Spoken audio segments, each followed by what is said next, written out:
This is Dabu7.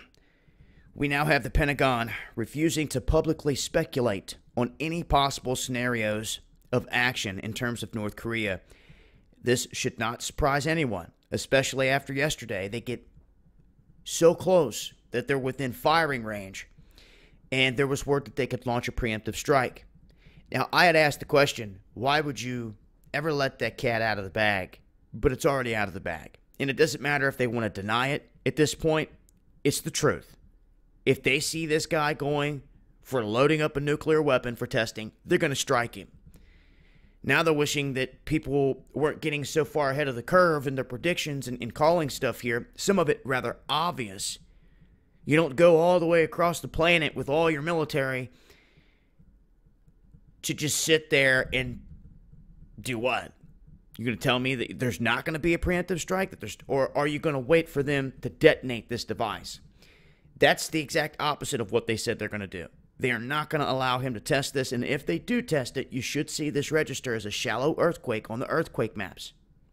Do not forget that. We have Russia flying bombers near Japan.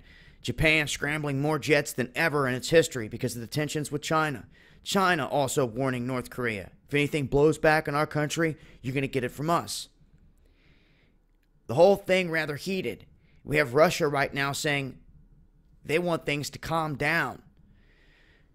Kim Jong-un saying that Trump's tweets are threatening and all this other stuff, and he needs to chill out with the tone of the rhetoric. Well, one thing's for sure. Beyond the tweets, beyond all the talk, there are war machines in motion. There are vessels in position. There are submarines underwater. There are bombers in Guam that they are ready to launch. They're ready for an event over here. So I just hope that we make it through the week. Nothing big goes down, truly. I hope they do not strike them. Now, if they're to start launching nukes or something crazy, we're going to have to make a move.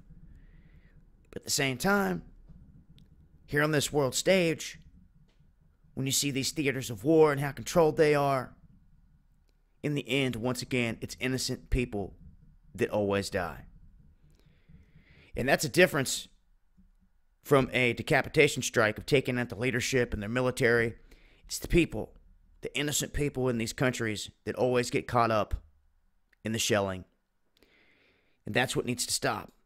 I believe we're technical enough, savvy enough, smart enough to be able to pull off some of these things without taking out massive amounts of civilians.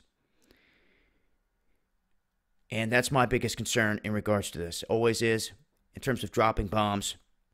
And all we can do at this point is send out prayers, cross your fingers it doesn't go crazy, and hope that they don't have some freaking staged event like Pearl Harbor or 9/11 set up for this country to blame these SOBs. That, in reality, is my biggest concern because they've done it over and over again throughout history. If you're not hip to it, you're doomed to repeat it, and I'm here to let you know. They've done it before, Gulf of Tonkin, the whole nine. So keep that in mind and that option on the table. Stay vigilant, y'all. I will continue to update. Tune in Underground World News Live tonight. It should be interesting. Stay tuned for more. Peace.